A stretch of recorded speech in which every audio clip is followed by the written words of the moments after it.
welcome. I'm Antonina Antosha, and you're watching UATV. We're broadcasting from Toronto, Canada, where the conference on Ukrainian reforms is underway right now. UATV, together with Agri Team Canada, is launching a series of special interviews dedicated to the results of Ukrainian reforms that are currently ongoing. Today, we're going to be discussing the reform of economic development and trade in particular. And together in the studio with me right now is Phil Zwibel. He is the president of PMZ International. Hello, and thank you for joining us. So since the free trade agreement between Ukraine and Canada has been signed, Ukraine got a chance to export to Canada quite a number of products tax-free, and one of those products is shoes. Correct. Now, I know that you have been to Ukraine exploring the facilities and the factories of shoemaking powers in Ukraine. What's your evaluation? So in general, most of the Ukrainian factories are very well equipped, very well organized, very good working conditions. So there's no reason why they can't export to Canada. The challenge for most exporters is to make product that is suitable for a particular market. Not the cheapest product, but the most appropriate product. To study the market, to study pricing and competitors, and decide where you want to be in the price equation. What would you say is the level of the demand in the Canadian market for Ukrainian-made shoes?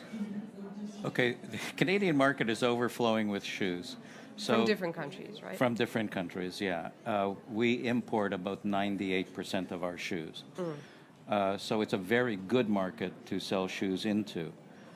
The advantage of free trade is an 18% price advantage. And also, we are focused on, as the video says, on SMEs, on small to medium-sized enterprises. Why so? Why small and medium-sized enterprises? It's a policy of our government. Okay. We wouldn't help Nike. Because I saw that maybe that means that the small and medium-sized enterprises actually produce shoes of better quality?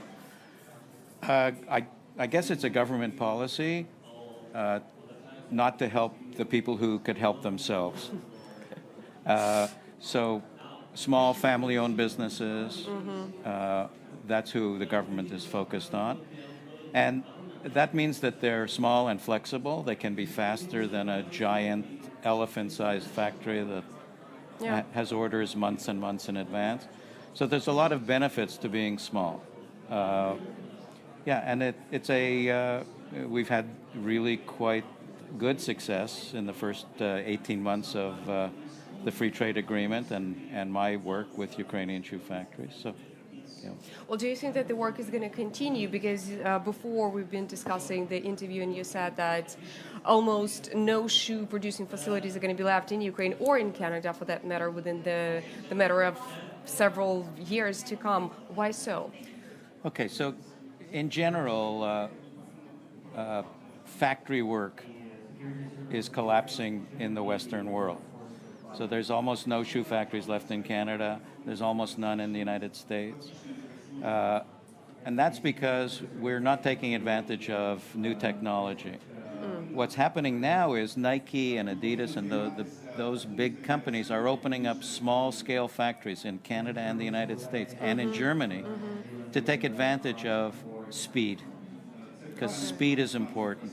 So to transition from a small-scale, local supply Ukrainian shoe factory to a global supplier, they have to specialize in special products. They have to concentrate on high quality and speed and sustainability and all of those things that everybody talks about. Because the old method, they will close. They will close. China will discover that already the percentage of imports in Ukraine is already hurting Ukrainian producers. And it's only going to get worse. Would you say that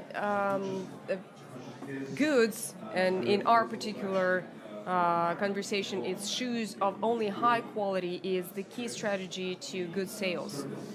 Okay, well, what I tell people is that in Canada there's only one quality.